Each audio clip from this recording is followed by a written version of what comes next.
প্রতিজ্ঞা ধারাবাহিকে দেখা যায় রায়বাড়িতে রাধা মাধবের প্রতিষ্ঠাবার্ষিকী উপলক্ষে সবাই সেখানে আসে। জ্যোতির্ময়ের স্ত্রী এবং ছেলে মিঠুন দুজনেই আসে। অন্যদিকে ঝুমকি ছুটিকে ফাঁসানোর প্ল্যান সাজিয়ে ফেলে।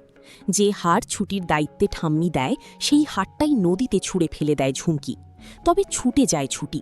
নিজের প্রাণ বাজি রেখে ছুটি জলে ঝাঁপ দেয়। সবাই তখন ছুটিকে নিয়ে খুব উদ্গ্রীব হয়ে ওঠে। অভি জলে ঝাঁপ দিতে চাইলেও কিছুতেই ইন্দ্র অভিকে ঝাঁপ দিতে দেয় না। তখন মিঠুন মনে মনে ভাবে, না, ও তো আমার বোন, ও নদীতে ঝাঁপ দিয়েছে, ওকে বাঁচাতেই হবে, বাঁচাতেই হবে। ঝুমকির দিকে তাকিয়ে মিঠুন দেখে ঝুমকি খুব খুশি হচ্ছে। মনে মনে ভাবে মিঠুন, না, বাবা যে ভুল করছে আমি আর সে ভুল করব না। আমি আমার বোনকে আর হারাতে দেব না। আর যাই হোক না কেন, ওর সাথে আমার রক্তের সম্পর্ক আছে। আমার বোনকে আমাকে বাঁচাতেই হবে।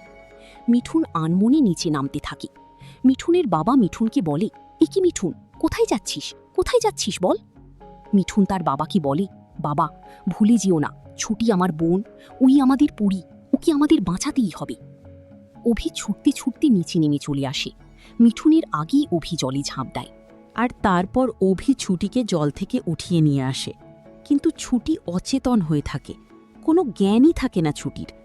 অভি ছুটিকে ডাকতে থাকে, চিৎকার করে বলতে থাকে, ছুটি, ছুটি, আপনি উঠুন, ছুটি, আপনি ঠিক আছেন? ছুটি, চোখ খুলুন। ছুটির এই অবস্থা দেখে মিঠুন কিছুতেই সহ্য করতে পারে না। মিঠুন মনে মনে ভাবে, না, আমার বোনের এই অবস্থা আমি সহ্য করতে পারছি না। কেন জানি না, ওর ওপর আমার খুব মায়া হয়ে গেছে। মিঠুন অভির কাছে যায়। অভিকে গিয়ে বলে, অভি, তুমি ওকে বাঁচাও, তুমি ওকে বাঁচাও অভি। ও আমার বোন পরি, ঝুমকি নয়, ওই আমাদের পরি, ওকে তুমি বাঁচাও। মিঠুনের কথা শুনে চমকে যায় অভি। মিঠুনকে বলে, কি, কি বললে মিঠুন, কি বলছো কি তুমি এসব? মিঠুন চিৎকার করে বলে, হ্যাঁ, হ্যাঁ, ঠিকই বলছি, ছুটি আমাদের পরি, তার সব প্রমাণ ওর কাছে আছে। সব কথা পরে হবে, তুমি আগে ওকে বাঁচাও। অভি ছুটিকে নিয়ে ছুটতে থাকে হসপিটালের দিকে। অপরদিকে মিঠুনের কথায় চমকে যায় ঠাম্মি সহ সবাই।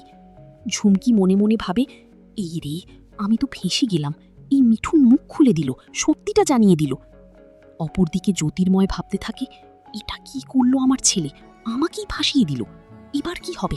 আর পিঠ বাঁচবে না, সম্পত্তি তো পাবই না, ওই হিরণময় এবার আমাকে জেলে ঢোকাবে। তো বন্ধুরা, এই ছিল আজকের পর্ব।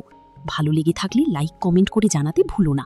আর চ্যানেলটি সাবস্ক্রাইব, পেজটি ফলো করো নতুন আপডেট পেতে। আগামীকাল দেখা হবে। টাটা।